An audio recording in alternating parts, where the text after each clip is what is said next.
going on That's in the what I think is photo. going on. Yeah. Bye, bitch.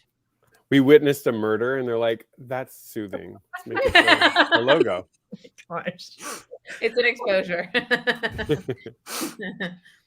Well, y'all, we have an awesome crew here tonight. Welcome everyone to this awesome town hall on grieving time lost to OCD. We are so excited to have all of you here in the comments, either if you're watching live or later on, and just to really dive into some dialogue.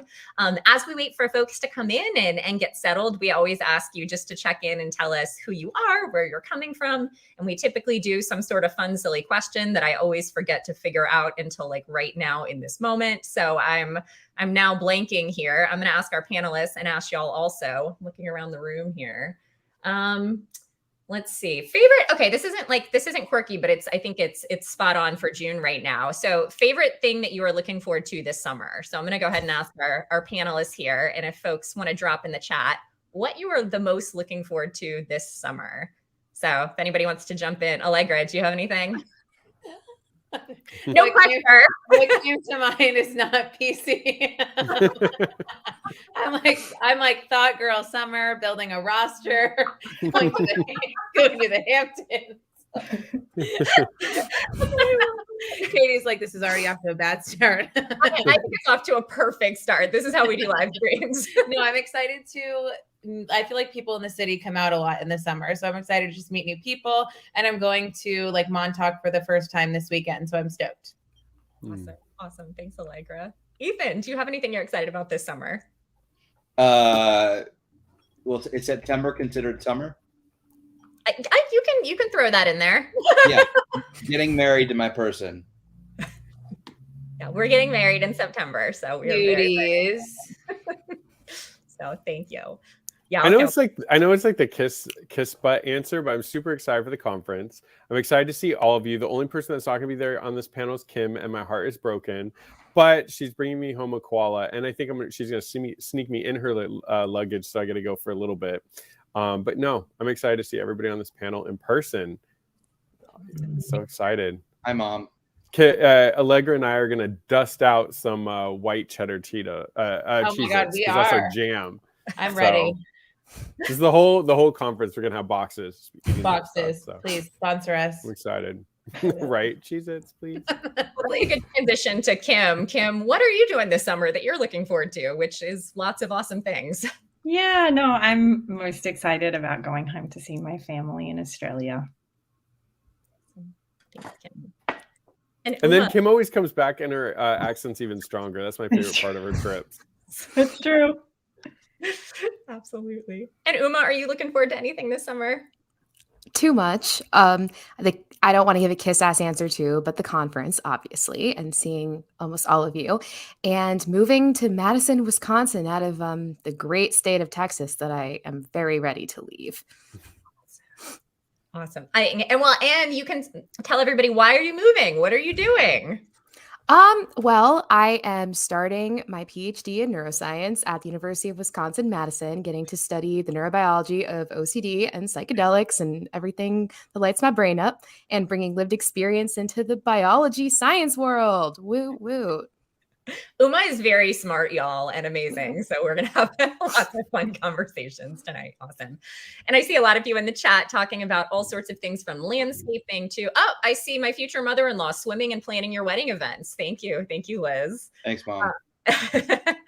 I see lots of, IOCDF concert for sure. That is something I'm excited about too. No school. So lots of great things. So awesome. Well, let's go ahead and dive in here. Just want to note that this live stream is educational and is not intended to replace therapy. For treatment-related questions, please work with your provider or contact a local clinician. You can use the IOCDF's online resource directory at iocdf.org/find-help to locate a trained clinician near you. The International OCD Foundation is not a crisis hotline. If you're in a crisis or if you're ever feeling suicidal or unsafe, please go to your local emergency room or call 911 or the 988 Suicide and Crisis Lifeline by dialing 988. You can also access online at www.988lifeline.org. And finally, we want to create a safe space. We want to be kind and respectful of absolutely everyone. because at the end of the day, we are all here to support one another as we talk about OCD, as we talk about grieving time lost to OCD. And we want to be able to do that both in this dialogue that you're watching, but also in the chat and in the comments. So we really encourage you to be respectful, to be supportive, to advocate alongside one another. But we also want to note that this is being broadcast on several social media platforms and is being recorded. So keep that in mind as you comment and as you respond to others. All right. With that being said, we are going to jump in and we're going to do things a little bit differently tonight. I'm going to introduce one of our panelists at a time and actually ask them to talk a little bit for them, either personally or professionally, or I think for a lot of our panelists, all of the above, why this topic is so important to them, why they are here to talk about grieving time lost to OCD. And I have a hunch you're going to hear some awesome things from these folks. So I'm going to start with Allegra. So Allegra Castens is a licensed marriage and family therapist and founder of the Center for OCD, Anxiety and Eating Disorders. Fueled by her own lived experience with OCD and eating disorders, education and advocacy are at the forefront of Allegra's career. She writes for Psychology Today, Very Well Mind, and other publications, and is a content creator for her successful Instagram advocacy platform at Allegra Castens. For more information about Allegra and her work, you can visit www.allegracastens.com. And Allegra, I know this is a topic really important to you, and I know so many folks are interested in hearing what you have to say about this. So would love to hear why you're here, why you're excited to talk about this. Totally. So, I mean, I think that it goes without being said that OCD is like the most debilitating condition. But what I find, like, I wouldn't say as debilitating, but what often really impairs my clients and what impaired me is the time that people lose to OCD. The like sense of identity that you lose, the values that you feel like you've lost. And I'm such a firm believer that treatment is wonderful. Obviously, getting help and doing ERP and using your tools is so important, but it's equally as important to address the emotional impact of OCD that so many people face. Like my onset was really sudden at age 19, and I lost so many experiences that most of my friends had, like dating in my young 20s, finishing school. I mean, I just didn't get the life that my peers did, and I still grieve that. And I see it every single day in my office with clients, and it's so important to process and to really give, a voice to. I think that, and then both even trauma that can come from living with OCD. They're two emotional experiences that need to be processed. Absolutely. Thank you, Allegra. And I see a lot of folks already resonating with that and how both of those things really need to be processed together. So thank you for sharing about your experience. And I know we will hear a lot more of that tonight. I'm going to jump over to Ethan, who lives, I think I'm reading an old bio because it says currently lives in Los Angeles, which I'm very well aware that he is like 2 floors upstairs from me in Atlanta. So that is not accurate, but he lives in Atlanta and works as a writer, director, and producer, an OCD advocate and consultant. He was born with OCD and struggled the majority of his life until receiving life-changing treatment in 2010. He was the keynote speaker at the 2014 annual OCD conference in LA. He serves as the IOCDF national spokesperson from 2015 to 2017, as the IOCDF national ambassador from 2018 to 2020, and he's currently one of our IOCDF national advocates. He has devoted his life to reducing stigma around OCD and mental health, to education, and to supporting the OCD community. You can see him moderating a lot of streams here with the IOCDF, and you also probably will see behind him tonight lots and lots of kittens. Well, not lots of kittens. I guess we just have 2, but it said lots of kittens on here. So, Ethan, why is this topic important to you? Yeah, I think this topic resonates with so many people, and I don't think it's unique to OCD. I think that it's unique to anyone that had some sort of, struggle, mental or physical, that kind of took them out of the game of life. In some ways, I think that it's a topic that I love that Allegra brought this up early on, and we talked about it early on. Something that I felt it was an important conversation, 5, 6, 7 years ago. I personally, it's funny. I look at people like Chris and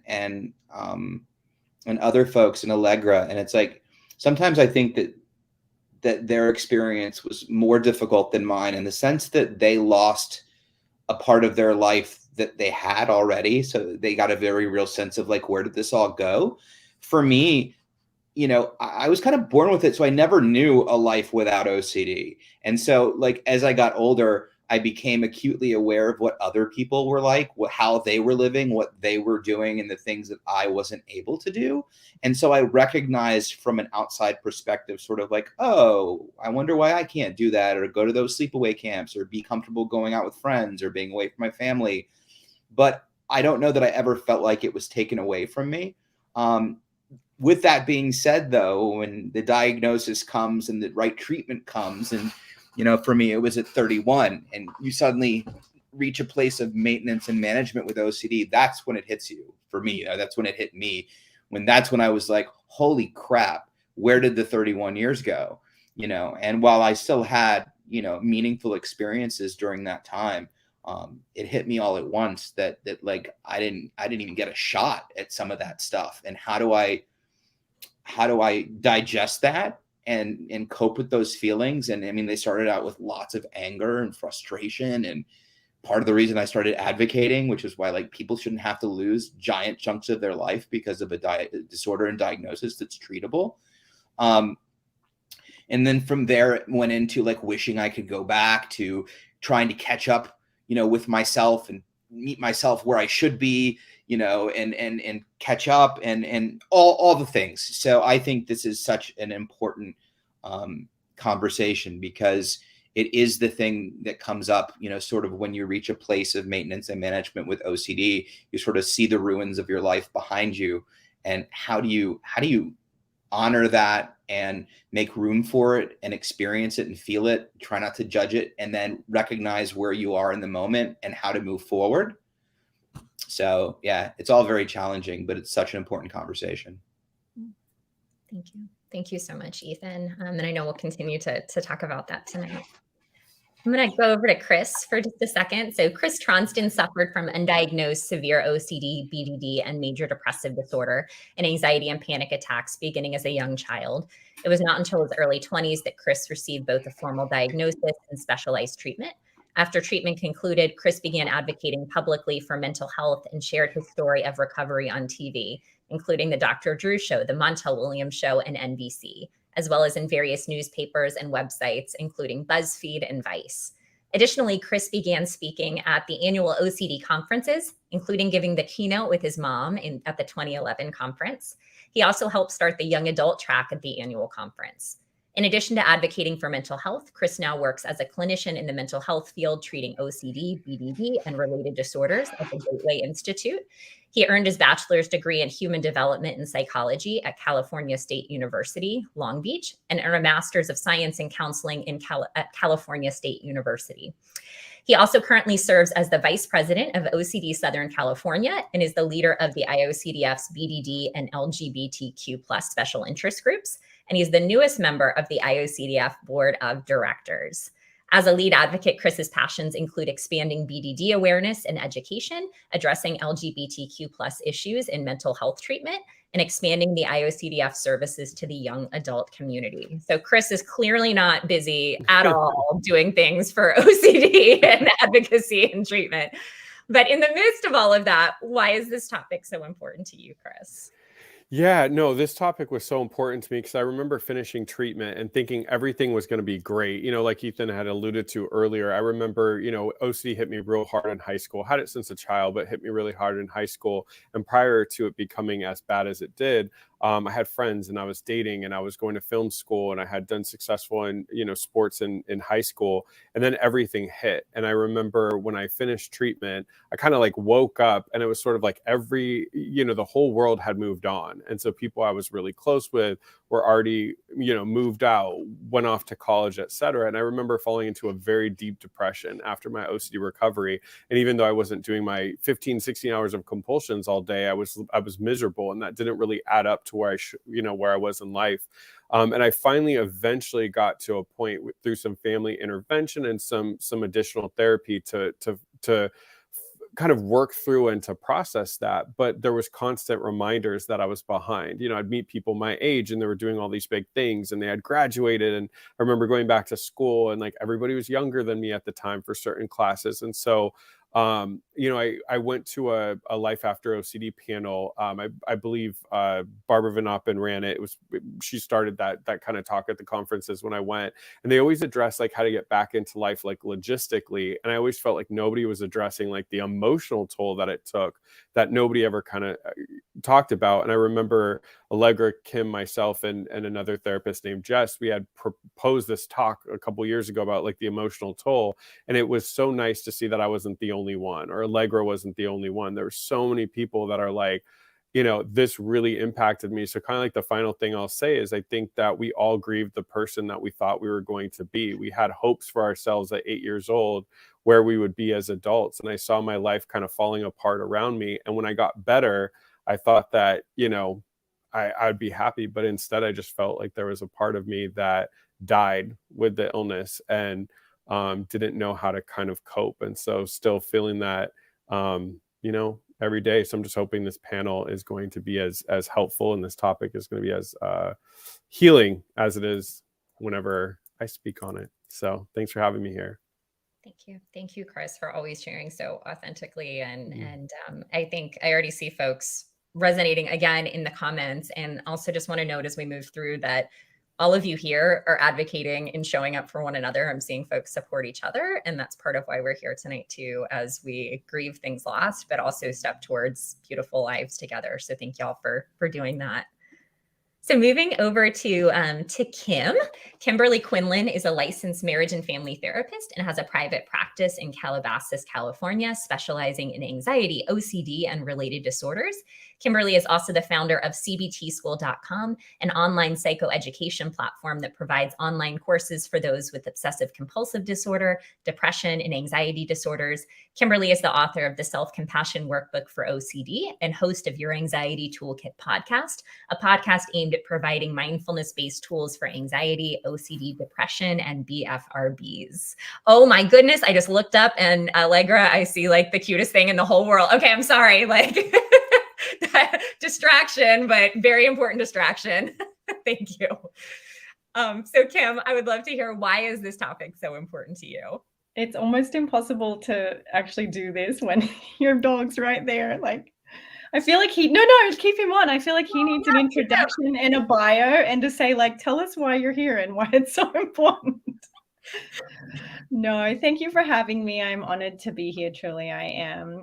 For me, as somebody who treats OCD but doesn't have OCD, I really feel that when I'm navigating grief with patience, I do catch how quick people are to self-criticize or belittle their suffering or dismiss actually how difficult it has been for them.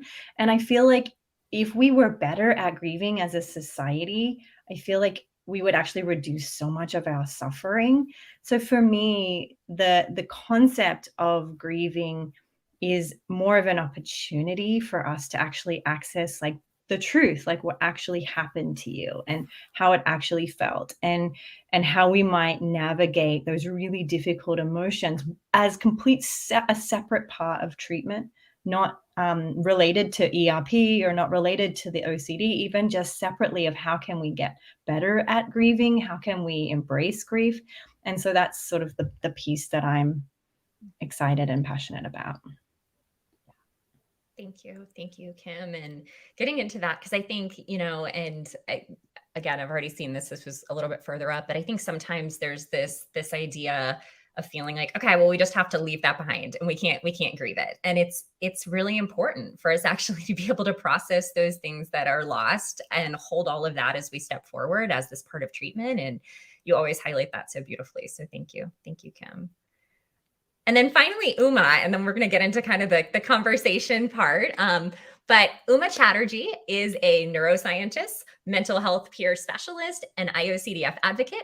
She is currently earning her PhD in neuroscience at University of Wisconsin-Madison, researching the translational neurobiology of OCD and psychedelics. Uma earned her MS in neuroscience from the University of Texas, Dallas, researching the systems, cellular, and molecular properties of the central amygdala's hemispheric lateralization. You are smart, Uma. She also conducts award-winning research studying the effects of psychedelic-assisted therapy on comorbid OCD and post-traumatic stress disorder. Her neurobiology research and global MHPS practice are both informed by her lived experience with lifelong OCD, comorbid PTSD, young adult cancer, and other chronic illnesses. Uma is committed to bridging the gap between access to research and the lived experience community, especially for historically excluded groups. Her survivorship serves as the bedrock of her advocacy, carried out through her work as an educator, science communicator, organizer, and host of the podcast, A Chat with Uma, which is awesome. Uma, as folks on here might already know, is just an amazingly authentic, wonderful human that I feel like I've known forever, even though I've known you, I guess, like officially a year. I am so excited to hear why this topic is so important to you. I feel like everybody before me answered in such beautiful ways that I resonate with so much. And for me, it's just that I've lived with OCD my whole life. I went 25 unnecessary years without the proper, getting emotional, but without the proper diagnosis and treatment. I had no concept of OCD. I really had no concept of, or no access to mental health treatment because of my cultural upbringing and just the lack of financial access and the amount of debilitation I experienced for so long. It's one thing to live through that, but then to now be in recovery and have had the past few years of living a life I didn't know possible. I did not know this was going to happen. I'm sorry. It's a whole new level of grief to see how long I spent my life not being alive and attempting to end my life multiple times and just being completely debilitated. So this is such an important topic to me because, as everyone so beautifully said in so many different ways, grief is the acceptance of reality and processing it and allowing it. And a huge part of my journey is exactly that, because to grieve the life that I lived for 25 years is to, and the life I still live today, is to accept the reality of OCD and debilitation. And so, sorry, y'all. But I'm just really grateful to be here and to share this space with you all. Thank you, Uma. Uma, you are so special and so authentic in how you share with all of us. And I know you're gonna make me cry. You inspire me every time we're on something together. So thank you for just being you and for giving other people the space to grieve as well. So we're going to start to jump into some dialogue. And I have a bunch of questions over here for this awesome panel, but I would also love to pull as many questions from all of you as possible in the comments. So I know I see a lot of dialogue. I haven't seen a ton of questions yet, but I see one or two. I'm going to be keeping track of those so we can try to hit as many of your questions as possible. But I really want to start, I think I forgot to introduce myself too. I think most of folks, if you watch IOCDF stuff, I think I've seen a lot of you before. I'm Katie. I'm an interfaith chaplain. I work at the intersection of faith and OCD, but I also have OCD, and a lot of my story relates to a lot of shame working in ministry and really navigating really intense, taboo, intrusive thoughts and feeling like, what would my students thought if they knew? And a big component of my story relates to actually grief. I was doing a lot of grief work with students, and particularly losses around mental health, where my OCD latched onto that and blamed me for losses that I was experiencing with students in really, really tough ways. If you would have asked me in 2017 or 2018, I did not think that I would be here at all. And it's really a gift to be here with so many amazing folks and to get to do work at the intersection of faith and OCD, and to let folks know that you can, in fact, engage in whatever you believe in ways that are meaningful to you while also seeking treatment. But for me, there's a big component of also grieving, ironically, periods of grief that I missed while working in a role where I wish I could have been present alongside students that were going through some really tough things, but I was too busy blaming myself because of my OCD. And that's a different layer that I'm happy to share more about. But this is such an important topic where I look back and I think have so much guilt on top of grief for gaps in my time, where it's like I was there with kids who were going through so much stuff, and I was so worried that it was my fault that I couldn't actually show up because of my OCD. So that's a piece I'd love to pull into. But thank y'all for being here, and want to just dive in with our panelists and ask. We talked about why it's significant, but really, and I got some questions on Instagram about this today. What does it actually mean to grieve time loss to OCD? And Kim, you started to talk about this, so I'd love to go to you first. When we talk about grieving time loss to OCD, what does that even mean? What does that entail? What does that look like in treatment? Yeah. So from my experience, and I think I want to always start by saying everybody's experience is going to be different, right? But in general, think of grief as another emotion that is very human first, like it's normal and human to grieve things, right? And it's usually associated to loss. Now, often we associate grief to the loss of a human body when they pass away, or a large loss, maybe, losing a job, or maybe leaving a town, or so forth, if that was difficult for you. And so society-wise, we've accepted that grief should come with those larger, bigger life changes. But what we also know is that grieving can be a very personal experience. And you can grieve pretty much anything that's of value to you, right? When we're talking about grieving the time lost to OCD, I always think about like, okay, if we grieve the loss of a life of a human being that has passed away, that's devastating. But it's not that much different to grieving your life that was lost to OCD. Well, it's different, and I don't want to compare because it's never helpful to compare.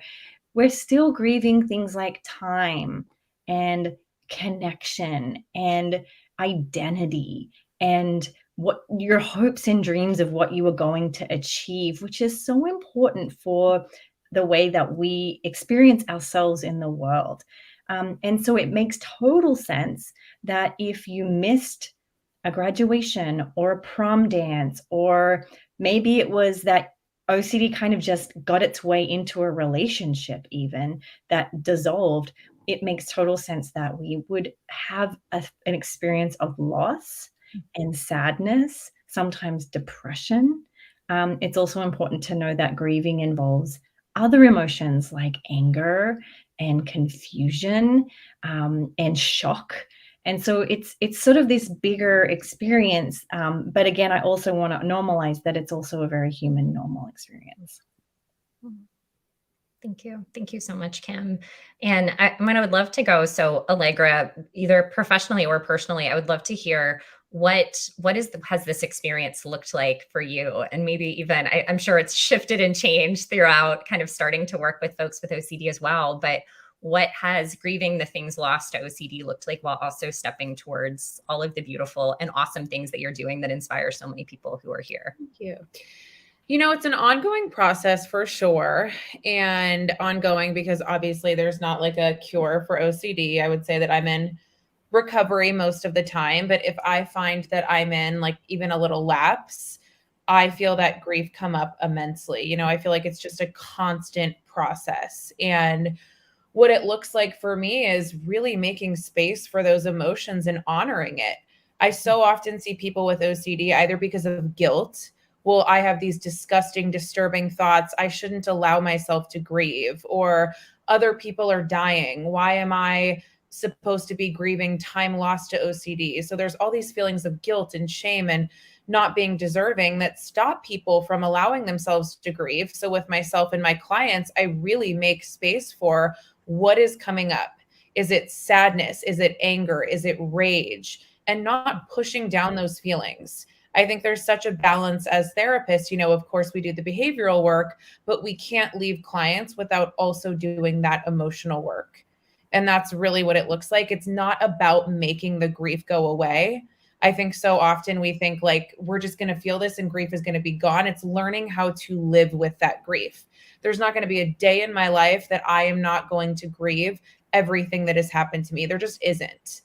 And that's painful, but it's also my reality. And telling people this can be your reality too. You are allowed to feel this while helping them move through it.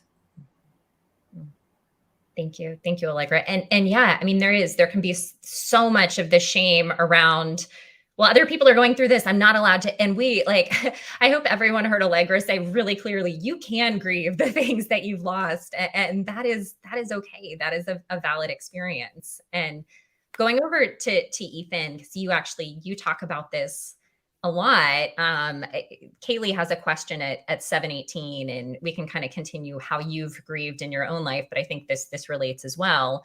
Kaylee says, how can I get validated and not dismissed by young adults with OCD because I wasn't lucky? Am I any less worthy? I think what she's referencing is missing potentially experiences of being a young adult and going through particular milestones. And Ethan, I know you talk about this a lot, where it feels really hard that there were things that you feel like you missed and didn't get to experience, and what that feels like.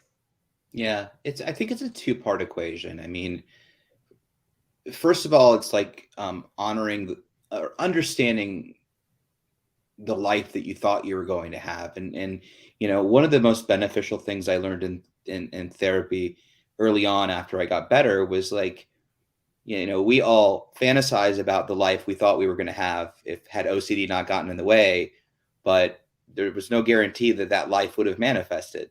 As my therapist said, you could have gotten hit by a bus when you were 22 and not lived out all the ways you thought you were going to live your life. And I was like, well, that's pleasant, but it's true, right? I in my head, very clearly, my trajectory was going to be 18, move to LA, become an actor, become successful. OCD wouldn't get in the way, and have all the things. And I was very emphatically believed that was going to be the case had OCD not gotten in the way. And I also emphatically believed that once OCD got out of the way, that would become easily achievable.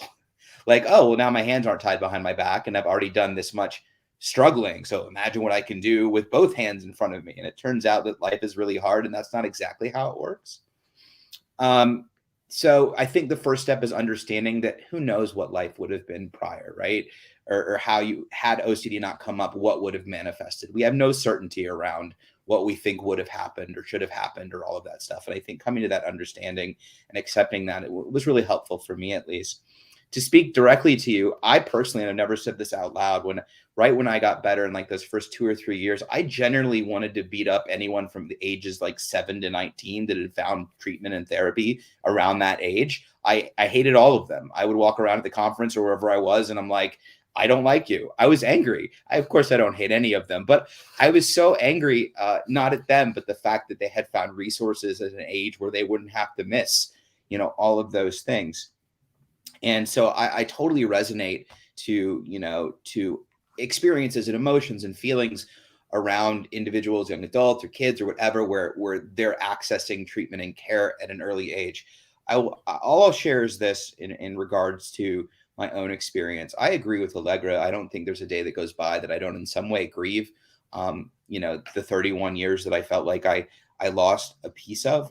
I know for myself, and I'll keep this short, I was very angry at my past, and I was still moving forward, but I was very angry at it. And in the midst of advocacy, I went to an OCD camp for kids and mentored while I was there. And I was watching kids do equine therapy, and I was talking to this little kid who was deathly afraid of horses. And we talked about petting the horse and all this stuff. And I stepped away and I watched, he's 8 or 9 years old, and I watched him pet the horse. And suddenly it dawned on me. I realized that I was here doing this, and I had given up my life and my childhood so he could have one. And that really made sense out of my history, my past experiences. And I don't know that everyone can relate, but at least for me, that gave me such incredible meaning and purpose.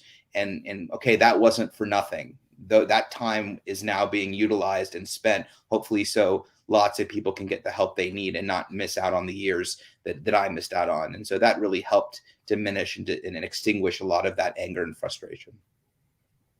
Thank you. Thank you, Ethan. And the frustration is still completely valid, but I think it's really beautiful when we say, we can be pissed, like we can be super, super pissed about the things that have happened. And at the same time, it's like the gray that we always find with OCD, be really excited that we can take our experiences to help other folks and find beauty in the brokenness. But it doesn't mean that we're not pissed. We can hold all of that together. And I know, Allegra, I know you have a lot of thoughts about the anger piece too, and just all of those feelings. So I'd like to pull you back into this.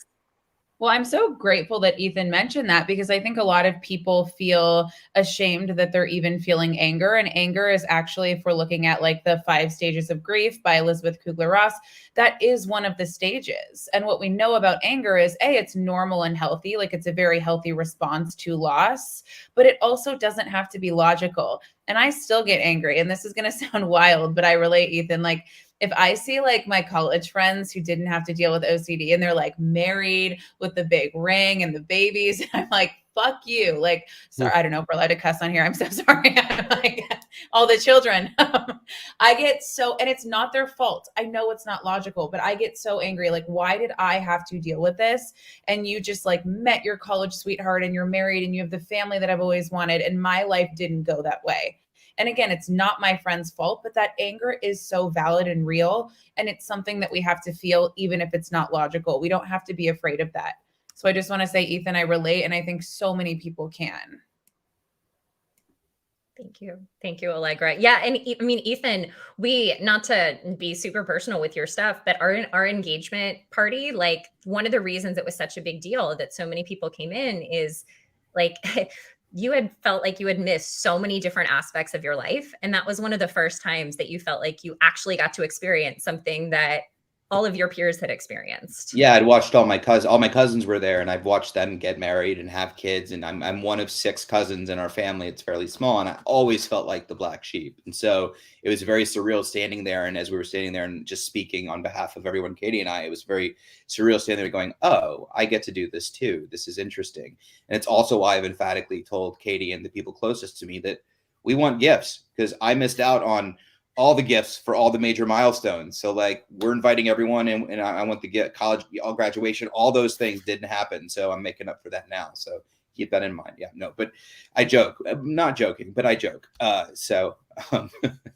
yes, absolutely. To help write the thank yous is all I have to say. Absolutely true, Katie. It was a really beautiful experience, but I think that it's okay. And it made that moment even more precious and special. Because we all have our journeys and our own paths to walk, and it's meaningful. So thanks, Katie, for bringing that up.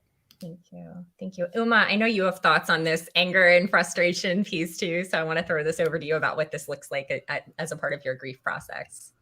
Yeah, I'm just so grateful that this was brought up, because this is so salient to me.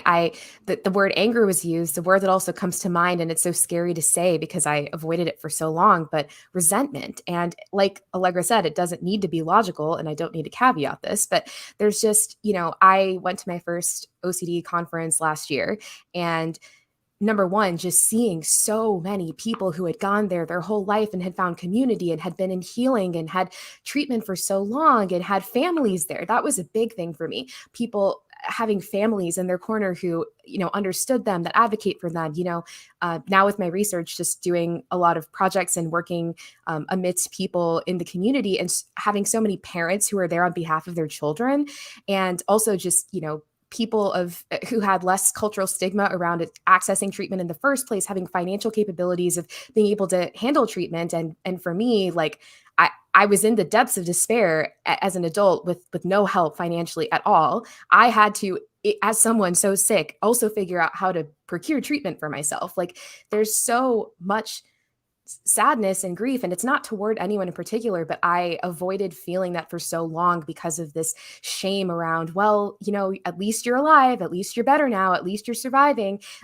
It's very similar to being a survivor of cancer. Like, if someone survives cancer, it's just very easy to say, well, you should just be so grateful that you're alive and that you got treatment, rather than like the fact that you had to go through that and live with that your whole life. And so I think, again, that gray area you talked about, Katie, of like both, all of the things can be true. I can be so grateful for the life I have now, and looking back, seeing how much I, in my mind, unnecessarily missed. And maybe I haven't fully accepted it, so I say unnecessarily. But I mostly say that because maybe I couldn't have controlled having OCD, but the amount of time it took me to get treatment and the debilitation that I experienced for decades, that's also what fuels what I do. And to what Ethan said, I will never go in the toxically positive direction of like everything happens for a reason, or I absolutely do not subscribe to that. I think everyone can find their own like purpose and their own self meaning in their experiences if they want to. And for me, I in all of that also hold that,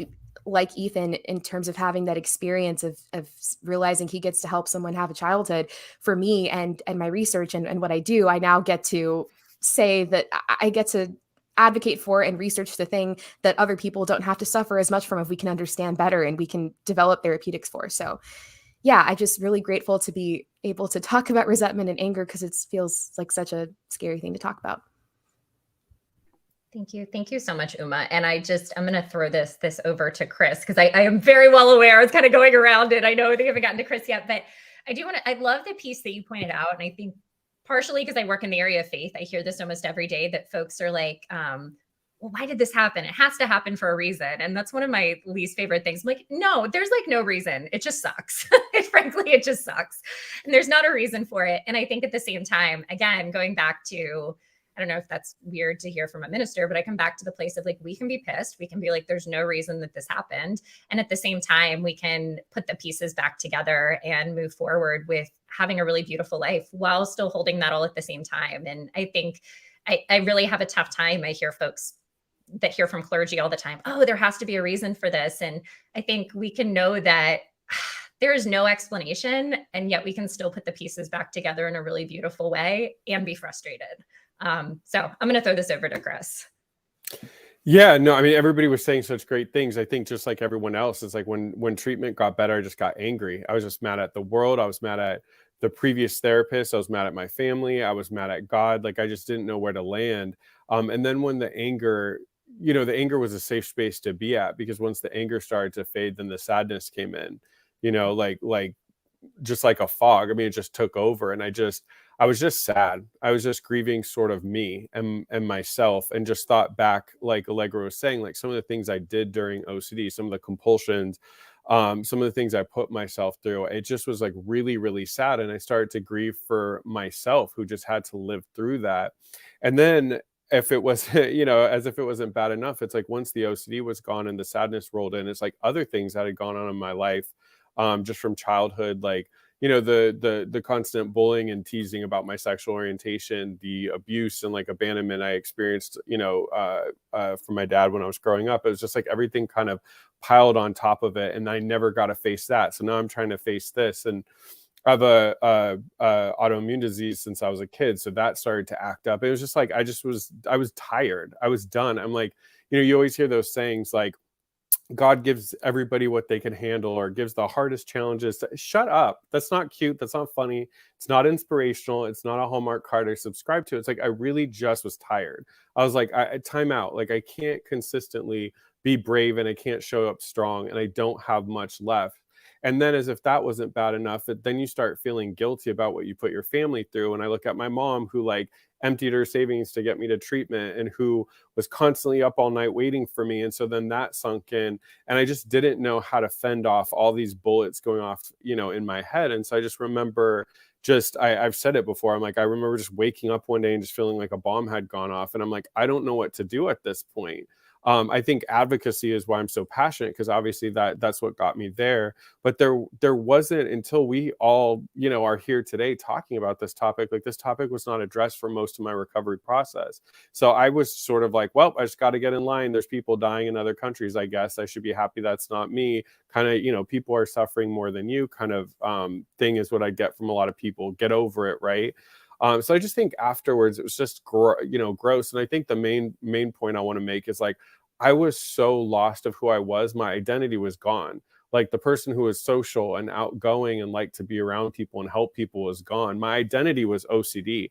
Every choice I made, every thought that I had, everything I did was centered around being OCD. And so I think if anything afterwards, that was the hardest. It was like trying to find my identity back. I didn't even know the person I was looking at when I would look in the mirror after recovery, because I was so far gone from the person before the disorder hit.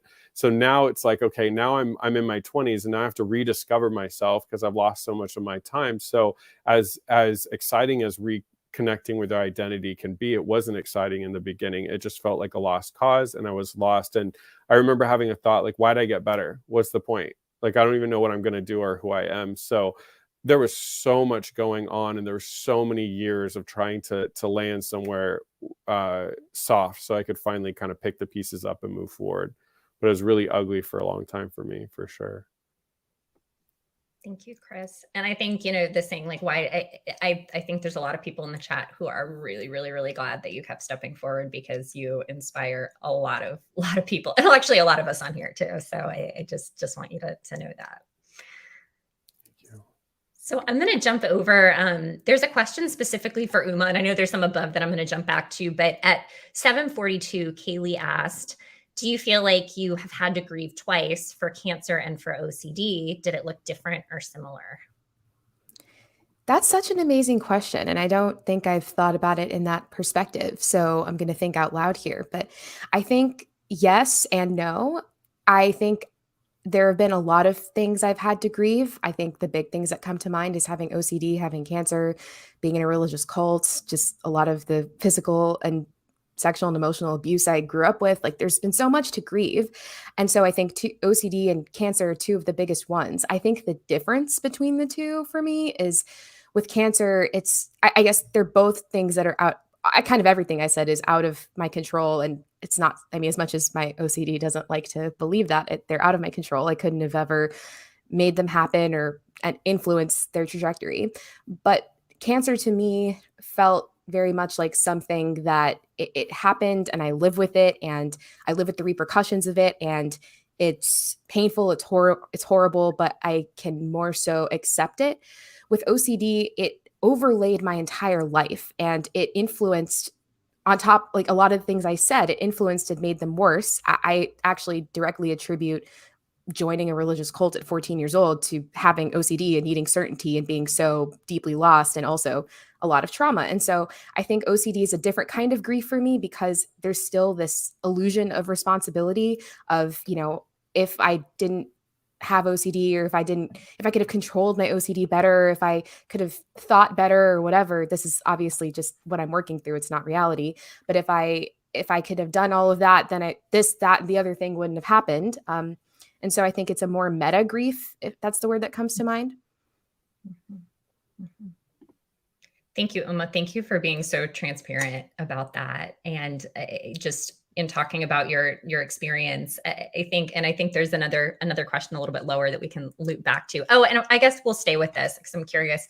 Do you feel like people were less validating or equally validating of grief for your cancer and OCD experiences? Oh my gosh. 100,000%. So cancer, I'll start with cancer and then compare it to OCD. There's a lack of validation in general with cancer survivors in terms of if they make it through. And, you know, I'm not actually in remission. I'm in cancer suppression mode. So like, I have metastatic cancer. And so we're just making sure it doesn't grow, but I'm okay. Regardless though, that has such a toll on, you know, what if it comes back? And, you know, the what if statement, you can hear how much that can overlay with OCD. But other than that, there was enough validation of this is, you know, the weight that the word cancer has in our society, and the understanding, even if people don't have it, it's enough of like, this is a horrible experience. I don't know what it's like. And it sucks. And I'm sorry you have it. With OCD, like, people are surprised I talk about OCD. I've even been asked, like, why would you want to research OCD and not cancer? Like, cancer is such a bigger deal. And to me, the answer is absolutely not, at least from my perspective. OCD, we all know this. I'm preaching to the choir, but OCD is completely misused as a word. And in our society, it's completely misunderstood. It's seen as a quirk, as an adjective. And so having to face that in the people in my life, but also professionally, and, you know, presenting my research, going to mentors, applying to schools, having to explain my very vested interest in doing a specific thing. And then by default, having to explain the importance and having to take down all the misconceptions of OCD, or at least try to, in order to validate the importance of it. That's a whole new level of a lack of validation that exists. And the advocacy that I have to do and that I get to do, and I'm inspired by you all to continue doing. So very, very different. And OCD definitely doesn't get understood in the way cancer does. Thank you. Thank you, Uma, for sharing and affirming everybody's experience, but also just, again, authentically sharing all of what you've navigated. You're a rock star. Thank you, Uma. I want to go over to Kim for a second with this is a question that hasn't been asked tonight, but I got it earlier in my DMs. And it was, what role does self-compassion play in processing the grief of time lost to OCD? And I feel like that might be a Kimberly Quinlan question. So maybe, perhaps. But Ethan looks scared. No, I was saying it's not a large enough frame. I thought you were like, not her. No. I was like a huge role, like a giant role. Go ahead, Kim. Yeah. No, I'm just kidding. Yeah, Ethan just answered the question, I think.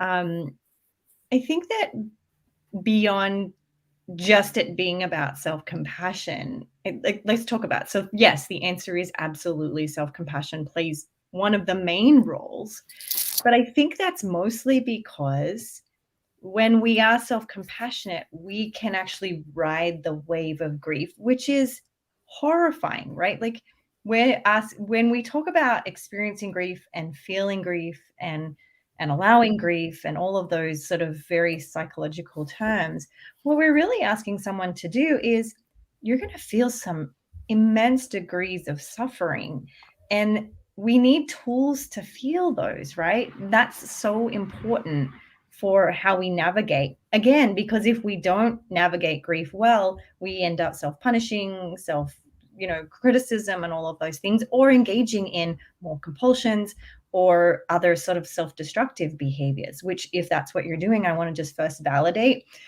It's very easy to be dysregulated when you're feeling anger, grief, uncertainty, all depression, all of these huge emotions at the same time. Self-compassion is an opportunity for us to switch train lanes, if anything, of, okay, you're having this emotion, this experience, this true raw emotional experience that humans have. What would happen if you were a safe place to feel that feeling? And that's rough. That's a hard thing to ask someone to do. But with practice, that's the difference to talk back to what Allegra, discussed at the beginning, is when we're having all these emotions and we're beating ourselves up and it's very rough and sharp, it's a traumatic experience. And I think how we can move away from that is to move towards having these really painful experiences in a way where we can hold them and support ourselves and nurture ourselves and set boundaries around the emotion as well. Thank you so much, Kim. And I would love to hear from really anybody. Actually, I'm going to go to Ethan because he looked very enthusiastic about this topic, about what your journey with this has been. And just knowing Ethan the way I do, I will note that self-compassion has not been an easy part of your journey. But I wonder how this plays into the grief process for you. I would actually love to weigh in, but I know we're closing in on time, and I want to actually pass it to Allegra, because I know Allegra, just so yeah, and then I can weigh back in. Right, Allegra, yes. Sorry, what am I answering? We were talking about self-compassion and how self-compassion has played into your kind of experiencing grief and emotion journey with OCD. I feel like self-compassion has been harder for me, and I'll be honest, because POCD has been my main theme. I'm not at all saying that self-compassion is easier if you have another theme, but I do have to say, like, POCD in terms of shame and stigma has to be like the big daddy, like, I think for me, it's been harder to offer myself compassion, at least in the past, because I felt like such a monster of a human being, that like being kind to myself when my brain was producing unwanted thoughts about children felt like the hardest thing in the world to do. And obviously self-compassion has really helped me, but I think that when people feel so much guilt and shame, and when people feel undeserving, it can be so hard to access that self-compassion. So I would say for me, like, being nice to myself was really difficult when I genuinely felt like a monster and a predator. And there are certain OCD themes that really do just dig into your identity. It's not like, I'm afraid this thing is going to happen to me. It's like, I'm afraid this is who I am at the core. And I think that makes self-compassion a little bit trickier. So that's my honest answer. That's how it was more difficult for me, but it has helped tremendously. And Kim's book is so wonderful. But if you are struggling with practicing self-compassion and you have a taboo OCD theme, just know that that is a very common experience. It just is. Not all OCD themes are the same in terms of shame, stigma, etc.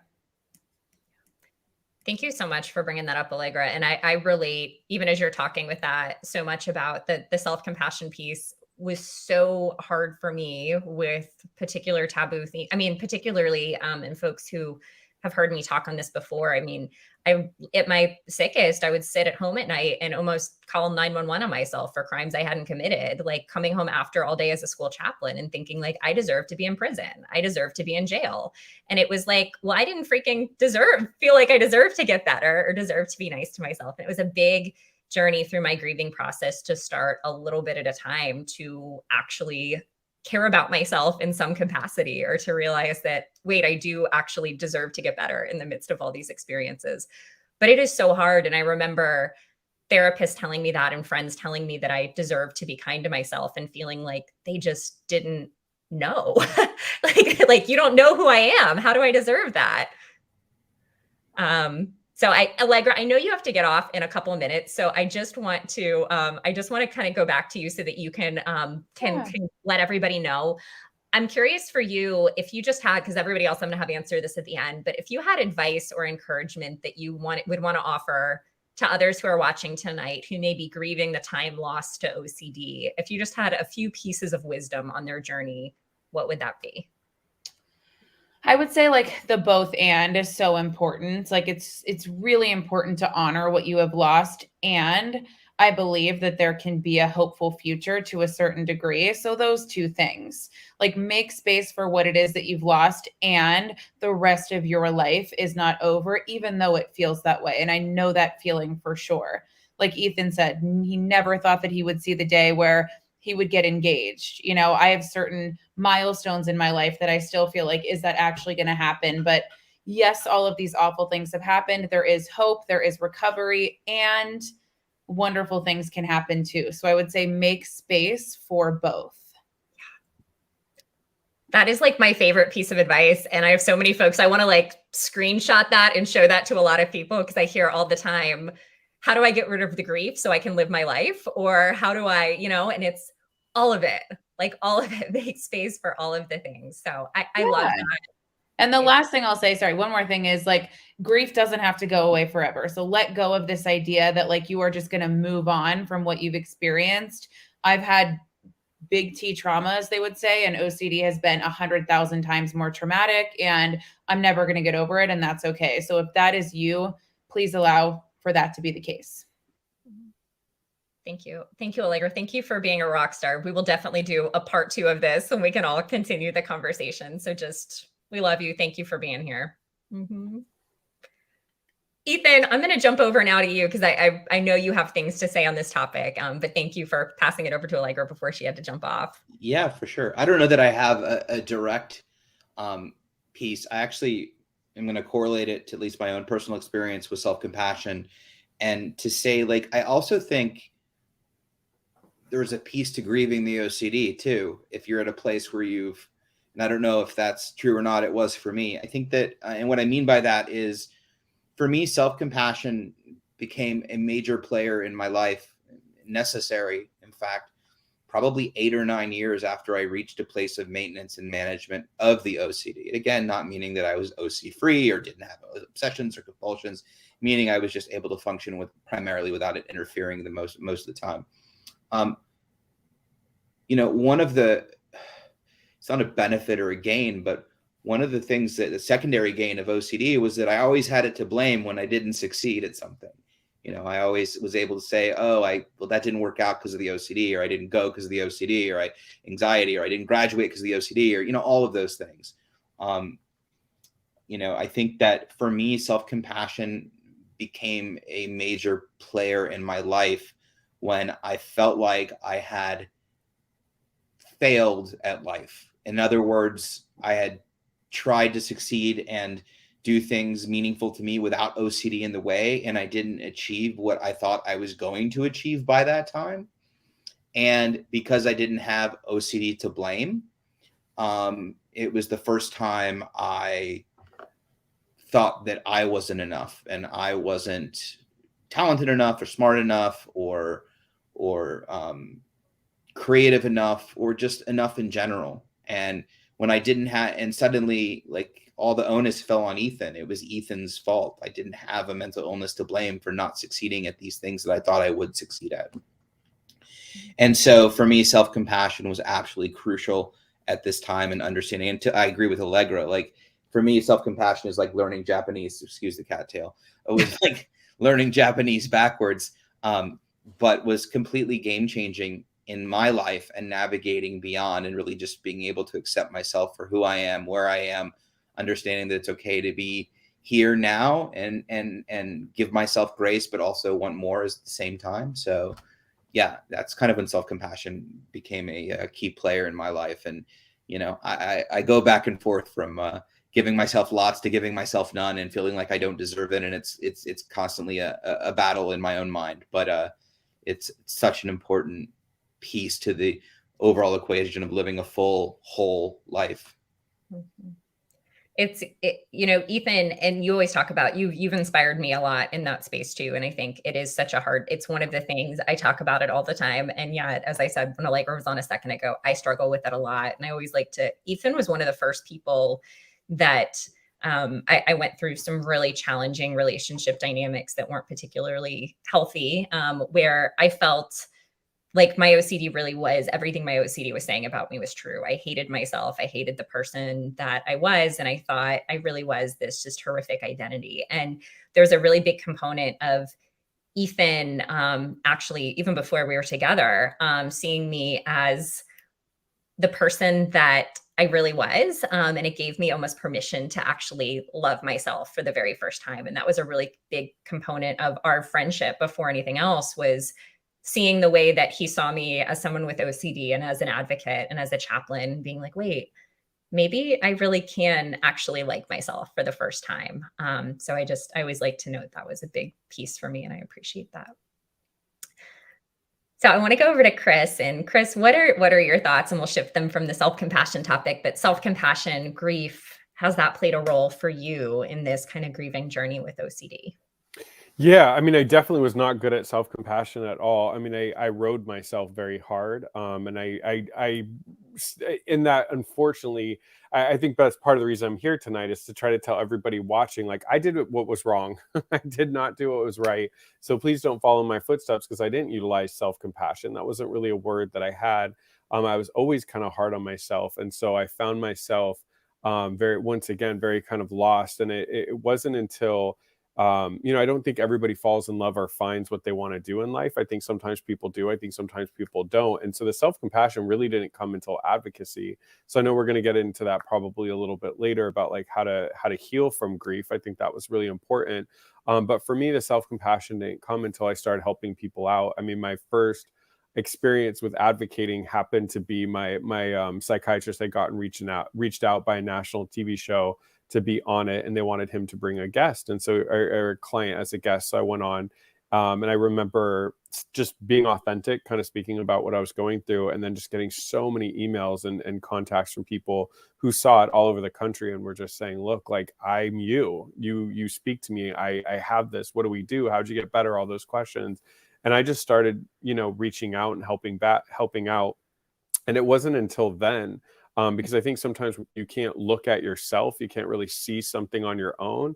But when I would meet these people and I'd talk to them, and people would get better, and I'd see them along their journey, I was able to stop and reflect on what I had gone through. And I was super impressed with my young self, who was able to finally, once we found the right treatment, to just do the work. I mean, as everybody who's watching this knows, the work is not easy. Having this disorder is not easy. To fight it and to push it off, you have to go almost against every part of you that wants you, so badly to be safe. And so we're almost going against like our mind and our body's best interest to get better. And so when I would see other people get better, I think I finally like landed back on my feet and was able to reflect about my own personal journey.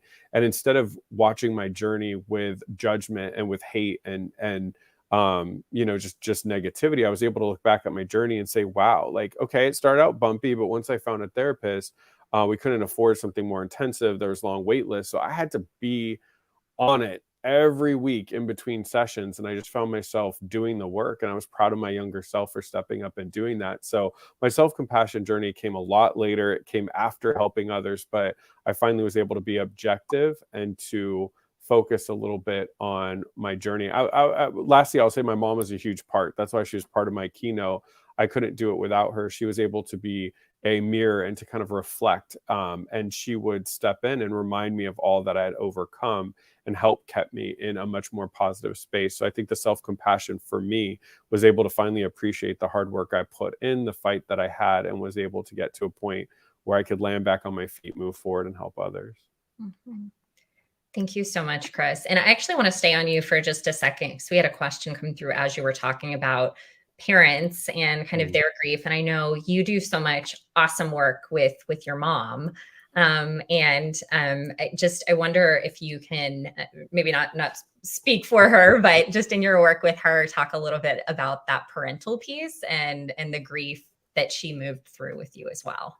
Well, if you know my mom, she's 5 foot. So if I speak for her, I'd have to be like down here, because she'd literally be like down here talking to y'all. But no, I mean, my mom has talked about it a lot. She said that, for her, and my mom has always been somebody that thinks that I can't handle things. So, she knew how much I was struggling. So everything she did it in silence. And it hasn't been until we've done these talks together that I kind of recognized really what she went through at that time. But she really struggled. She skipped a lot of meals. She had talked to my family about, let's not do Christmas gifts because I don't have money for that. She would, work extra to make up for the time she had to take off to take me to therapy because I couldn't drive. And she spent a lot of nights up crying and just not knowing what was going to happen and looking at baby pictures and being like, I don't know where we went wrong, and working tirelessly to try to get me better. And so in reflection, she talks a lot about the things she did wrong. I mean, she has a lot of grief herself. She didn't reach out for help.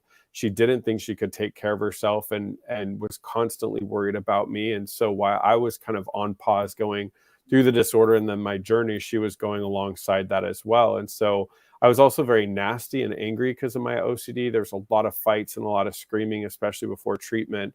So she sort of was like, what happened? My son and I used to be so close, and now he won't even engage with me. So it was a big, ugly time for all of us, my sister included. And so I know that, my mom has said, like, as a parent, her role has always been doing whatever was best for me, and she'd never go back and regrets any of it. But yeah, there's a lot of really hard times, a lot of uncertainty, not knowing if I was ever going to get better or not. I mean, when I was at my worst and she was having to drive me and people were having to cook for me and feeding me and I could barely take care of myself, there was a lot of times she just didn't know if I was going to get better. She knew she was going to do everything to make it happen, but not sure. So I think it's important for Audra's question is like, parents, they need to grieve as well. They need to step back and figure out like what they need to do to heal, because this is such a family disorder. It's a relationship disorder, kind of impacts all of those around us. And so it's been important for my mom to heal through advocacy as well and let parents know that they can get better, because I think she didn't have many voices telling her that when I was at my worst. Mm-hmm. Thank you, Chris. And I see Ethan commenting that he also has a 5-foot mom named Liz who is in in the comments. So Ethan, I would love to hear you respond to this a little bit with your parents. I don't know that I have a whole lot to add. I wholeheartedly agree with Chris. Your mom says right now your journey was very similar. Yeah, that's what I think that I think that it's very similar. I think for parents it's really hard because I think that, at least watching my parents navigate me going through treatment, the right treatment finally, and coming out the other side, their instantaneous reaction was immediate guilt. What did we do wrong? Why did we mess up? How do we know this? Oh my God, we fed his OCD for 30 years. We're terrible parents, and I think for them, they were fortunate enough to be in a situation where the treatment team that was treating me also simultaneously treated them and helped them understand what OCD is, how treatment is counterintuitive to parenting, and really gave them so much support and insight. So to Chris's point, it absolutely is a family disorder. And I think the education that they got simultaneously while I was getting my education around exposure and response prevention, that was absolutely crucial. But, I think also that, my mom and my dad's gave up a lot of their own life. They were married to my OCD, not each other for so many years. And so, they didn't go on trips or far away or for long periods of time because I would literally freak out. They very much lived. So I think there were aspects of, I don't know that I've thought about it like this, but I'm sure they probably looked at other couples and saw them doing things that they wanted to do but couldn't because I was, a certain way. And I'm sure they probably had to grieve, some of that as well. So I wholeheartedly agree with everything Chris said. Yeah, absolutely. Mm-hmm. Thank you. I want to be mindful. I know we have about 19 minutes left in this stream, and I really want to get to dive into, we've talked about grief, anger, emotions for us and for our family members. But I also want to shift into how is it possible for us to grieve? And Allegra started to talk about this a little bit, about holding all of these things together. How is it possible to grieve while also stepping towards life, while also stepping towards advocacy, finding healing in the midst of that? And again, not getting rid of the grief. I think that's a part of what we continue to experience, but also still stepping forward in these really beautiful ways. And I think this looks different for everyone here. So I'd love to hear what this looks like for you or for your clients. Chris already started talking about advocacy, which I think is really healing for a lot of us. But Uma, I'm going to go to you first. How have you been able to kind of navigate that, but also step towards life, recovery, all of the awesome things that you're doing? I think that for me, I saw it as a binary for so long, and like black and white thinking, that either I can, move forward and I can do all these things, or I can be, as my brain labeled it, stuck in the past or being ungrateful, or just all these terms I would never ever use to anyone.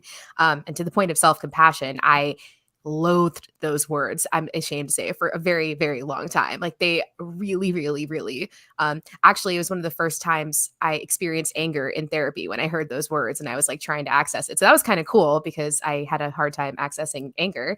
But all in full circle, I guess. It used to be very binary for me, very this or that. And for me, it's harder to think about, but it's what my path looks like of moving forward with both. And as we talked about, and it feels slower, it feels like going through sludge. It feels kind of like if I had picked one side or the other, then I'm just like shooting forward in one way, except that's not really true because I have a part of me that's kind of being held back on the other side and it will catch up with me eventually. But now I try to let myself experience all of it together. And so in my research, in my advocacy, and particularly just showing up and in research settings, talking about OCD all the time, I don't try to just suppress having feelings and pain about my experience. And in fact, I let that help guide my research and the way I speak about OCD. And for better or for worse, it comes out in the way that people learn about OCD, maybe with the lived experience perspective too. And then in treatment, I let myself feel, or I'm trying to let myself feel the pain and also be okay with doing what I do. And something that comes up a lot that I've been working through in treatment is like almost illegitimizing why I'm doing my work because it feels so selfish. Like, oh, I'm just doing this because I'm doing research. And I used to say it as a joke and it was kind of funny, but I realized I was actually carrying some shame around the fact that I'm doing the work I do because it's so selfish and for me. And that's not true. It's for me and that's okay. And it's for everybody else who experiences this too. And so that's just a long-winded way of saying for me, it's an ebb and flow process, and I'm working on just feeling both at the same time and allowing both to exist in any setting. Thank you, Uma. And I love it's such a journey for me too. I feel like it's interesting to hear you talk about it because I feel like we're very much in the same space where I'm in a place of recovery where for the first time I'm like, okay, how do we let all of this be here? And it's a really interesting thing that I won't get into too much, but I went through years. I mean, thinking of the grief piece, I saw someone mention this in the comments earlier. I think it was Val, about not being able to even grieve losses because we had so much stuff that we were covering up from a space of OCD and just trying to get from one moment to the next. I mean, I just, even in the last like 6 months of recovery, started being able to cry, which sounds like such a small thing, but it's like, because of OCD, I shut everything down for such a long time. And it was, Ethan and I joked about it because I started, like, when I started to get tears, I was like, oh my goodness, I'm leaking. Like, what's going on? Like, there's this weird thing coming out of my face. But it's been this journey to actually let myself feel all the things and to not be terrified of feeling emotion, whether it's joy or grief or sadness or anger, and letting all of it be there. And it's actually been the biggest gift, even over the last week, that I've laughed, I've cried, I've been pissed. And it's like, whoa, that's like what this whole recovery piece is all about. Yeah. And to your point, I am learning and realizing I'm a deeply emotional person. And so much of my OCD, especially with the pain from the trauma and the horrible things I experienced and just having OCD itself, the compulsions were to avoid feeling anything. And so this is such a new process. I'm literally going to be showing this live stream to my therapist. Like, I cried on a video in front of a bunch of people and I didn't know how to stop. Look, this is new. So yeah, I completely resonate with you. Thank you for saying that, because same here. I'm learning how to cry, and it sounds strange to say out loud, and I'm not alone. I literally got on with my therapist this week and was like, I cried this weekend. So it's like, that's where I am too, Uma. You're not alone in that. Thank you. I'd love to go over to Chris too. And you had brought this topic up really with starting to step towards life and recovery. How can we grieve and step towards all the things with this full spectrum of emotions? So what does that look like for you? Yeah, I mean, just like Allegra and Uma alluded to, I started to realize that grieving wasn't the start and stop point. I think we grief police in the United States. Like, if somebody's still sad about their mom dying and you're like, oh, when she died? And they're like, oh, 10 years ago, we immediately have judgment on that. It's been 10 years. Why are you still grieving, etc.? And I would get very frustrated with myself because my life started to look good. I was able to like reconnect with myself, figure out who I was, start to move towards the path of doing things in my life that I wanted. And then I started feeling anger towards myself and frustration because I was saying to myself, like, you're in a good place. Like, why are you still grieving? And I think finally, when I just gave myself permission that grieving might be a process that sticks with me for a while. The difference, though, is that I don't look at grief as a bad thing anymore. I look at it as a reminder that there are certain things or certain places I expected myself to be, or now I have new information. I wish I did something differently in the past. But at the end of the day, it happened, and it is okay. It's an end conversation. I can be happy at where I'm at, and I can grieve having this disorder and how it's impacted me. The advocacy piece has been so healing. I'm probably, until the day I die, I mentally want to save everybody, whether it's as a clinician to my clients, as an advocate to everybody out there. And maybe it's a complete too ambitious goal, but my day, before I pass, I want there to be a day where the second somebody has an OCD symptom, they get into therapy and are in recovery within weeks. I mean, that's my hope. I love doing these live streams, and my heart goes out to the people struggling in the comments because I've been there, and I just want to like show up at their house, which is creepy and illegal, and tell them, like, I promise you there's hope. I want to help you. So I think the advocacy piece, and then also being a clinician has been sort of how I've healed. That's been my self-compassion and been able to make sense of what I've gone through. I think if I didn't have an outlet to make sense of what I've gone through. And I'll say lastly, like, they're going back to what Uma was saying about having cancer. There's a woman who I'm really close with who has a son that has OCD. And she said one day, she's like, I want to write a book about where's my lasagna. And I was so confused. I was like, that book doesn't seem like it's going to sell much.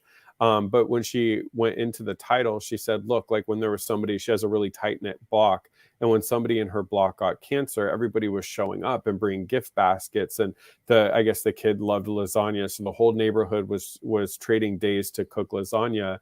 And then when her son's OCD got so bad and he was dealing with substance use about it and was in and out of the hospital, she didn't get one person show up and offer any support. They didn't get it, right? Because he was going through mental illness and not a medical condition. So she just was kind of like whispering to herself, like, where's my lasagna? So all of us go through such hard times and we don't always get the understanding. And that's what I love about this community. So that's helped me heal as well, as being a part of a community that truly gets it. Thank you, Chris. Thank you, thank you, thank you. And the way that is a book I would most definitely buy, based on what you're talking about. I will also give a disclaimer that Chris will not be showing up outside of anyone's house. We do not, we do not think that is okay. We are not. but I We so don't have certainty though. we do not have certainty. Chris could be outside your house like in 2 seconds. But to be fair, he's a guy that you want outside your house. Like, you'll have a good time, you'll have a good conversation. He's funny, he's Exactly. charming. You know, bring him some milk and cookies. He'll be happy. He'll go away eventually. Yeah. And just, it's such an admirable thing. And I think all of us feel in advocacy the same way of there's this grief piece, but also wanting to finding so much purpose. Like, and Ethan always talks about alternative to Ethan, turning pain into purpose, like moving from that space of it is so painful. And also let's use this to make sure that everyone has a very different experience than we've had. So Ethan, I'd love for you to speak to how you take that grief and continue to step forward with everything meaningful to you. I mean, I keep piggybacking on what Chris said because I wholeheartedly agree with him. And I remember when Chris and I first spoke at the same time, and like, I think it was at Jenny Ip's Renewed Freedom Center in like 2016, and we both shared a story. And we're like, holy crap, we have very similar stories. I wholeheartedly agree with Chris. For me, it's all about advocacy. I mean, like, advocacy and giving back is 100% the key, and has been the key for me, for my own well-being, for my own heart, for my own soul, my own spirit, and being able to give back. And I mean, Chris, he took the words out of my mouth. I want a time where people, you know, you get thoughts in the morning, you're at a doctor in the next day, you know, and you're in treatment the following day, and you know, you're better. I think this whole, you know, so I love that. And I think that for me, like I said, in my own experience, you know, advocacy has helped me make sense of my life and helped me really be able to grieve the time that I lost in a much healthier way. I have a lot less anger toward it now. I understand it better. And I think this just comes with time as well. But I have a much better understanding of the why. And I really think, along with the self-compassion, just being able to accept myself where I am in this moment in time. You know, we talk about being engaged right now, or I'm engaged, and all this beautiful things that are happening in my life. But in reality, you know, aside from grieving, like, I tried to play catch up with my entire life. Once I got better, there was a 10-year period from the age of 31 to 40 where I literally tried to make up all the years that I lost in those 9 years.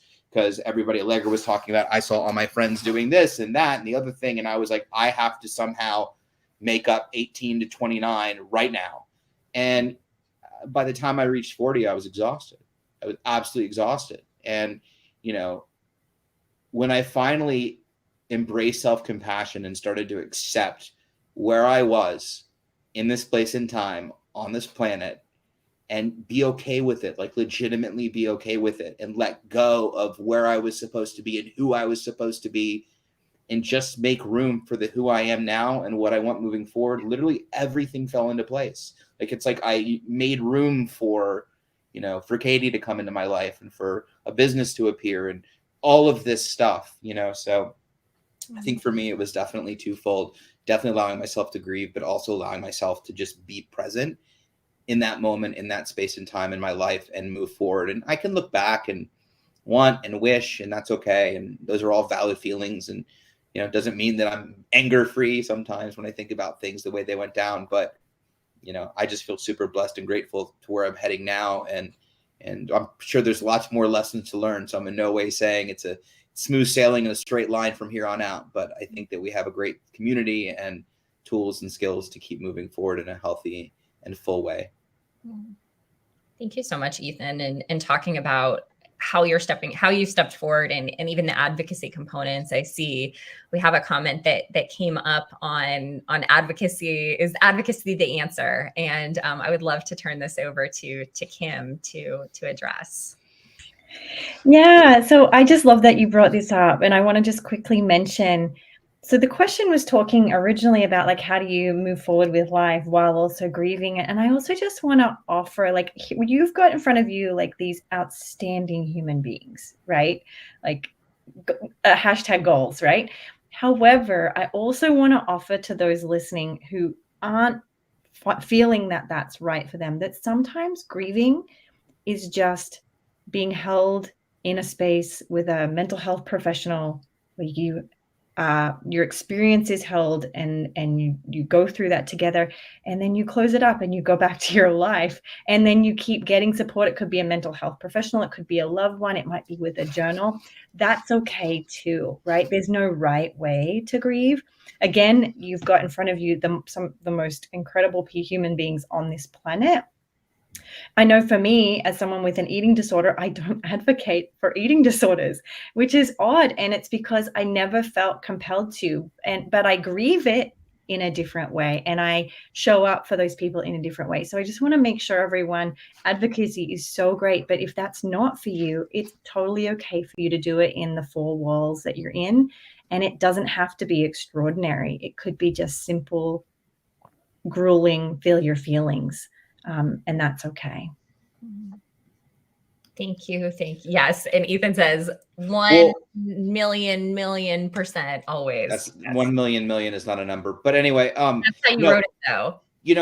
I just want to, but to Kim's point, I just want to super quickly say, early on, and I said this a million times over, an amazing man in the OCD community, Dr. Michael Janicki, said to me, he was my psychiatrist in 2010. I walked in, he's like, the best thing you can do for your OCD is help others. And that's my mantra. That's where I come from.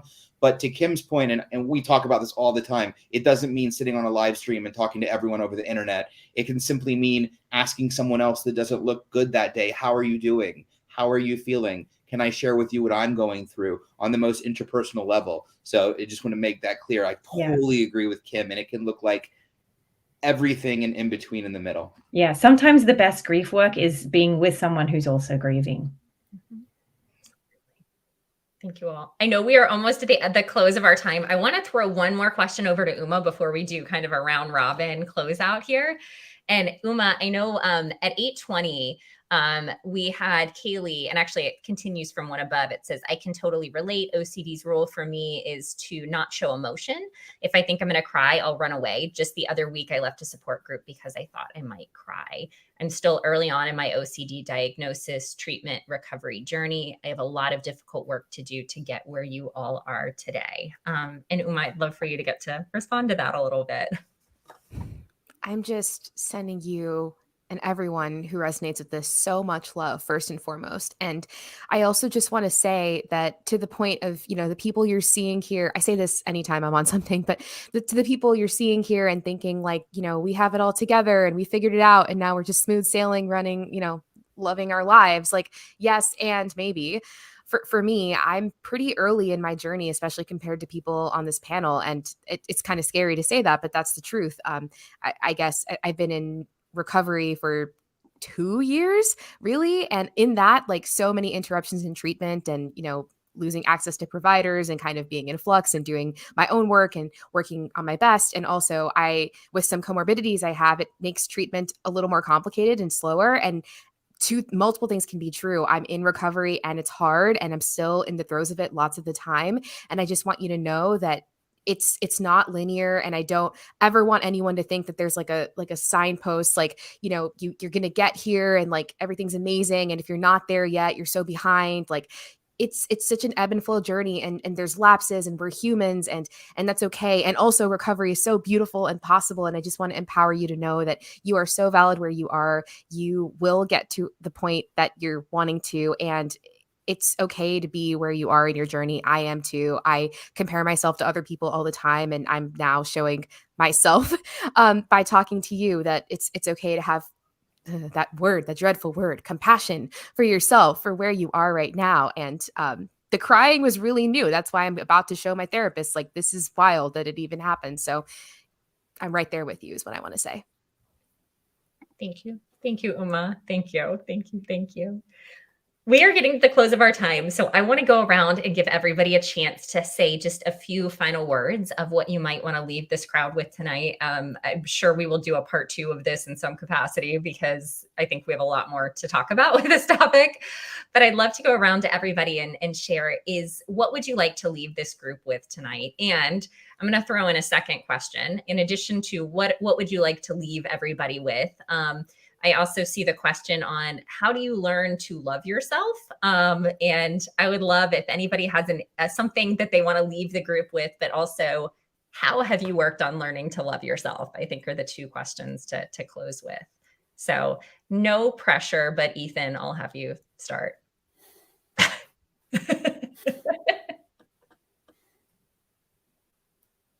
I think you're muted. No, you're muted. Oh, he says, oh gosh. That's what you get for calling on me first.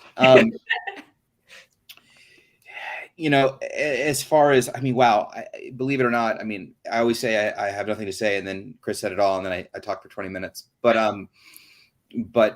I don't know that I have anything to add on the topic of this conversation. I think everybody did such a beautiful job of covering it.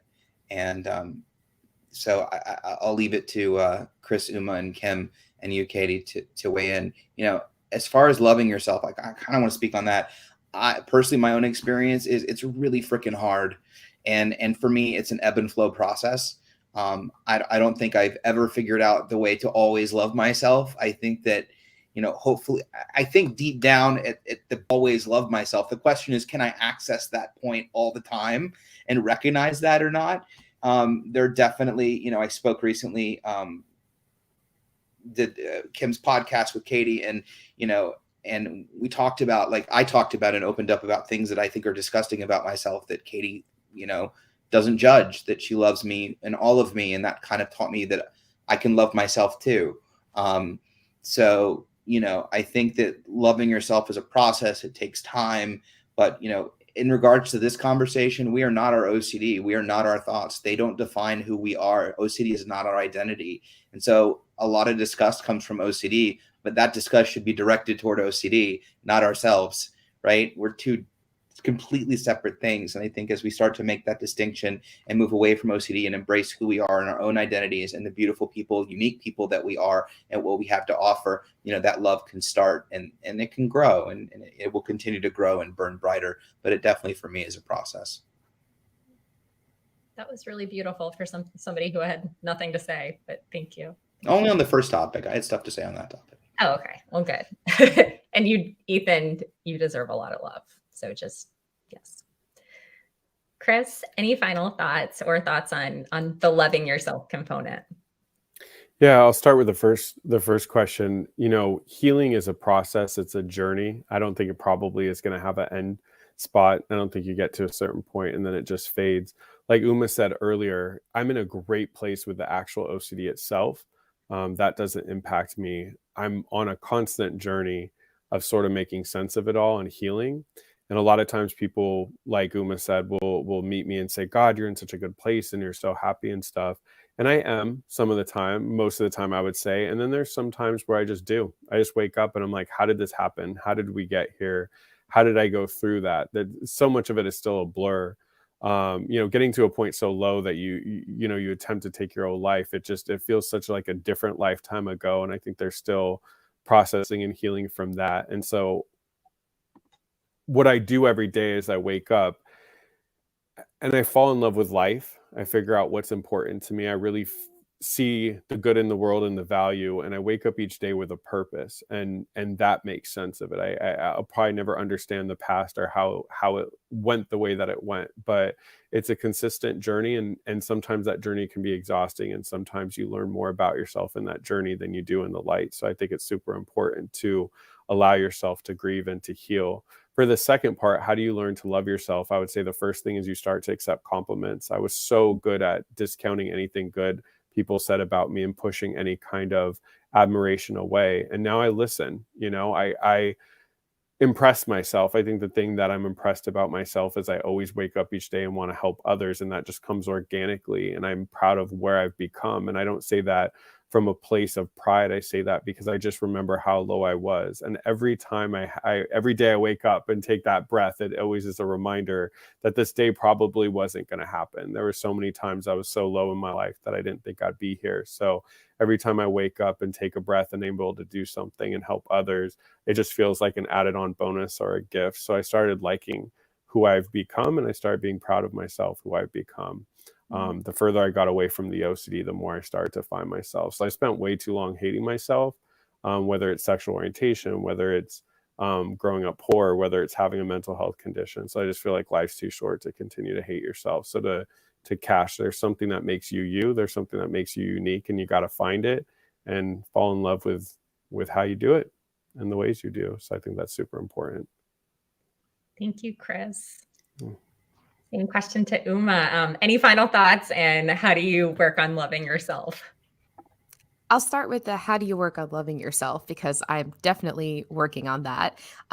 The word love and feelings of love, and like, all the beautiful people I'm meeting who just share so much generous, unconditional love with me, honestly feels like fire. It feels like it burns me. And I am used to just, exiting the fire and running away from it. And I'm working on sitting in the fire. And to Chris's very tangible and beautiful way of dealing with that, like, actually, if not accepting compliments, at least not completely just like, I always have my go-to if someone just talks about my work. I'm like, oh, I'm just someone like with a fucked up head that's just like, doing work for it. It's not actually anything, like things like that. Just maybe not saying that as much and just allowing that, but also to the point of self-compassion and love. I know that I conflated the two, and I thought self-compassion meant self-love. And so that's part of why I loathed that word when I first heard it. And it triggered me so much in therapy. And then recently, the therapist I see right now, who isn't an OCD specialist, but has worked really hard to learn it because I'm trying to have access to an OCD specialist. She actually Googled it. She was like, compassion doesn't even mean love. It means feeling deeply and I guess technically sympathetic pity and concern for the sufferings or misfortunes of others. And so she helped me reframe in that I'm at least acknowledging my pain and my suffering and feeling it deeply. And for some reason that clicked for me as a version of self-compassion on the road to self-love. And I think one day self-love can come. I know I see examples of it and I have hope for it, but at least right now I'm working on just validating my experiences and allowing myself to feel the pain of it. And that leads to the next question of, what are my final thoughts on grief? It's exactly that. It's number one, like working to accept that grief is a part of my life and that the things I am grieving are valid and that I'm allowed to feel that grief, even though I'm far more functional and in a better place and life looks so different than I ever thought was possible. And I get to grieve all the things I missed and never had and maybe will never have. And both things can be true. So I know I've said this before, but it was so novel to me that I just want to say it again. It can all exist together. You're allowed to feel grief. You have permission to feel grief. There is no world where grief is something that you don't have the right to feel. And we are here to honor and validate that grief and honor and validate all the beautiful things that can come as you're in recovery and just seeing you as a whole person and not one thing or the other. No more grief policing. I'm telling you, we're going to make shirts. Yeah, I love that. I want a shirt, Chris. We make phone cases, keychains. Thank you, Uma. And Kim, finally to you, any final thoughts or thoughts on kind of the loving yourself component?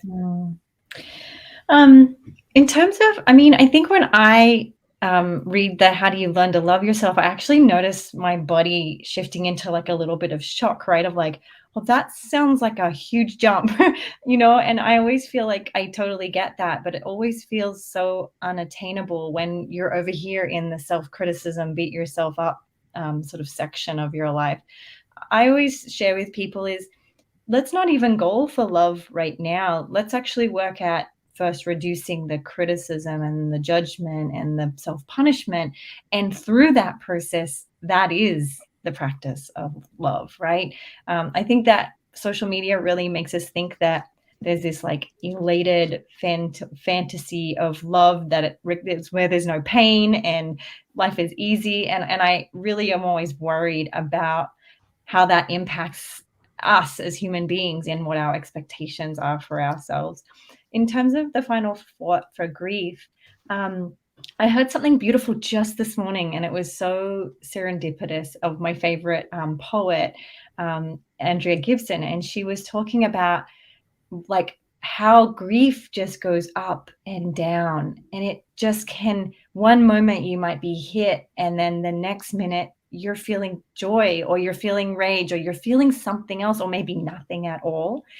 And she was talking about how the healing of grief isn't actually getting grief to go away, but it's sort of like when we're mending something, we go down and then we go up. And then when we're sewing something back together, it is this up and down experience. And I think that if we can give ourselves permission, learning to love yourself is actually allowing grief to do that and go with it instead of shutting it down. And so that would be my final sort of thought. I love that metaphor, that it's actually going up and down is actually the healing piece. Thank you. Thank you, Kim. That's Thank beautiful, you. Kim. Before Katie chimes in and ends this thing, she has been an amazing moderator and yet has so much insight and wisdom. So, Katie, same question to you. Final words on grief and as well about loving yourself. Yeah, no, thank you. So I've loved listening to everyone's insight tonight, and thank you for turning this to me too. I think with the grief piece, to what everyone has said, I think for me, it's been learning to hold that and to give myself permission to feel all of the feels while also stepping towards everything that's really beautiful. And for some people, that's advocacy. For me, that's a part of it, but it's why I talk about running towards my values, because even in the midst of feeling all of those feels, it's giving myself permission to step towards everything that's meaningful to me. And I think there's an element of healing in that, of letting all of that exist together, letting the tears exist alongside the laughter, alongside the being really frustrated that OCD took parts of my life, while also being really excited about what gets to come as I put pieces back together. And I think for me, going back to the component that we talked about earlier, with sometimes folks hearing like, oh, everything happens for a reason, and it just being kind of like, oh, knife to the heart with OCD. You know, I really believe from the faith side that we don't have answers to why some of the really tough things have happened, but we do have really, really beautiful opportunities to find beauty in the brokenness, to put those pieces back together in a way that is even more beautiful than we could possibly imagine, as we make a difference for others around us, but also as we find beauty and contentment and fulfillment in our lives. So I really believe that. And then with the loving ourselves piece, that is, for me, for sure, a struggle as well. I often feel like an imposter. Pretty much everything I get off of, I have to remind myself, like, okay, nope, I don't have to beat myself up about any little mistake I had. I don't have to compare myself to everybody else. But I think there's been this big component of leaning in, like Chris said, and waking up each day and being excited about the opportunities that I get to lean into, the things that I get to do. And it might not be in this moment. It might, like Kim said, it's kind of hard to sometimes jump from the self-loathing that I felt for such a long time to like extreme self-love, but leaning into that a little bit more each day, giving myself permission to laugh, to be happy, to feel the feels, and to do things that are meaningful to me, even when OCD says I don't deserve it, helps me continue to take small steps each and every day to the love for myself that I want everybody else to be able to have for themselves. So that's thank you for asking, Ethan. Yeah. Okay, I'm going to close out this thing, because I know we are like 13 minutes over. Thank you all so much. So really quick, tomorrow, 12 p.m. Eastern, 9 a.m. Pacific, Chris is back here with Liz, Ask the Experts. Yes. So please tune in. Also, registration is open for the 28th annual OCD conference. There is still time to register at iocdf.org/OCDcon. Please join all of us in San Francisco. We cannot wait to meet you and to see you there. And finally, walks are taking place around the country. You can visit iocdf.org/walk to find a walk near you. This live stream is one of many. You can see the whole schedule of future streams at iocdf.org/peace of mind. And you can also view recordings of past live streams, as well as watch our hosts answer your pre-submitted questions through OCD Mailbag on IOCDF's YouTube channel. Remember to like and subscribe to get notified when live streams are scheduled. As always, if you need resources, you can visit iocdf.org, and you can always reach out at info@iocdf.org to connect with all of us on all of the things.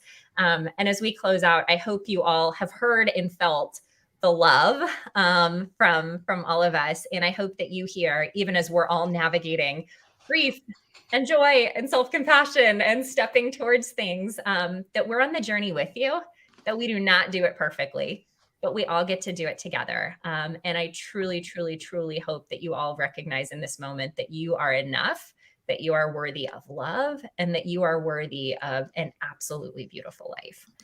So have a great night, and thank y'all for being here.